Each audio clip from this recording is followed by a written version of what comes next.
Tergantung sih sebenarnya. Tergantung sih. Iya, saham itu alat. Alat mau dipakai buat apa aja tuh bisa gitu. Jadi mau dipakai buat judi bisa. Caranya gimana? Ya kalau misalkan orang-orang cuma mau buat fun aja, seneng-seneng nggak belajar, pokoknya cuma buat fun aja, spekulatif, itu judi gitu. Kayak bisnis juga kan sebenarnya. Bisnis itu kalau ditekuni dari awal direncanakan itu jadi bagus, menguntungkan. Tapi Hmm. kalau bisnis asal pakai semangat aja, nggak pakai perhitungan kan itu sama aja juga jadi spekulatif ya, jadi judi ya. Jadi sebenarnya em, tergantung attitude orang yang ini sih, yang melaksanakan kira-kira kayak gitu. Oke, jadi kalau menurut aku sebenarnya kalau mau kaya itu yang benerin mindsetnya dulu gitu. Mindset kalau saya bilang ya, kaya itu bisa dari bisnis, membangun bisnis dulu, atau nggak harus membangun bisnis nih, kerja pun yang namanya karyawan, jangan disepelein loh karyawan, yang namanya karyawan, ada juga karyawan yang berpenghasilan ratusan juta, bahkan miliaran rupiah. Kita tanya aja karyawan BCA, ya, dia dapat penghasilan berapa itu ya. Jadi, um, yang pertama yang perlu dibenerin sebenarnya adalah mindsetnya dulu. Kemudian yang Hmm. kedua harus punya cash dulu ya. Jadi baik dari bekerja sebagai karyawan maupun dalam berbisnis harus punya cash dulu. Nah kalau menurut aku sebenarnya saham ini bukan kendaraan pertama untuk jadi kaya gitu. Jadi kaya tuh yang pertama harus punya active income dulu. Nah saham ini adalah alat untuk mengembangbiakan atau menumbuhkan setelah Anda punya active income yang benar-benar utama gitu. Uh, untuk source of income yang utama. Jadi saham ini sebenarnya untuk yang kedua aja. Kenapa demikian?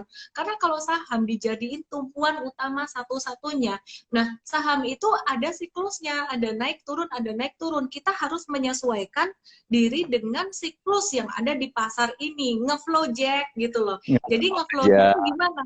Ketika kondisi market mulai naik, dalam tren naik, itu strategi strategi apa yang kita gunakan? Biasa saya pakai strategi yang namanya super trader atau trend following. Tapi ketika market lagi down banget, lagi di bawah, itu saya pakai value investing dan juga swing trading ketika dia sudah mulai sideways di bawah gitu. Nah, jadi yang terpenting adalah kita pahami dulu strateginya dan kapan strategi itu bisa dipakai di timing yang tepat. Karena saham itu ada turun, ada naik. Nggak selamanya naik terus, nggak selamanya turun terus gitu ya. Jadi nggak bisa kalau kita mengandalkan 100% source of income dari saham di awal ya. Kalau belakang-belakangan Hmm. trading for living bisa, tapi di awal nggak boleh kayak gitu karena akan sangat mengganggu sekali psikologi trading, psikologi investasi. Sehingga kalau orang-orang udah kepikiran, aduh aku harus ini nih anakku lagi butuh ini, maksain diri mau beli saham apa kalau marketnya turun ya turun, nggak bisa. Tapi kalau orang bisnis kan masih bisa diakali ya sebenarnya. Kalau jualannya dagangannya turun nih, restoran kena COVID-19 jadi turun, kemudian masih bisa pivot atau mengganti strategi dengan cara oke, sekarang aku jualan online, masih bisa kayak gitu. Kalau saham apa yang harus dilakukan? Yang kita lakukan cuma adjust strategi yang cocok dengan saham itu. Kita nggak bisa mengubah arah dari market itu gitu loh. Mau sekaya Hmm. apapun bisa mengubah arah dari IHSG ya. Mungkin kalau satu dua saham yang nggak liquid Anda mau tarik harga sahamnya, beli banyak, tahu-tahu harga saham naik, bisa mungkin. Tapi kalau seandainya Anda mau mengubah arah dari keseluruhan harga saham itu nggak bisa. Gitu. Jadi kita ngeflow aja gitu. Caranya ngeflow adalah nggak boleh terburu-buru, nggak boleh ada beban gitu. Saham-saham yang bisa naik kenceng ini adalah saham-saham yang digoreng atau gerakannya ini dimanipulasi oleh sekelompok orang tertentu ya. Mungkin kalau Hmm. teman-teman di sini Thanos gitu. Nah, ada beberapa saham seperti itu dan itu ilegal. Kalau sampai terjadi seperti itu, pasti akan diurus tuh sama IDX sama OJK, itu nggak boleh kayak gitu, ya.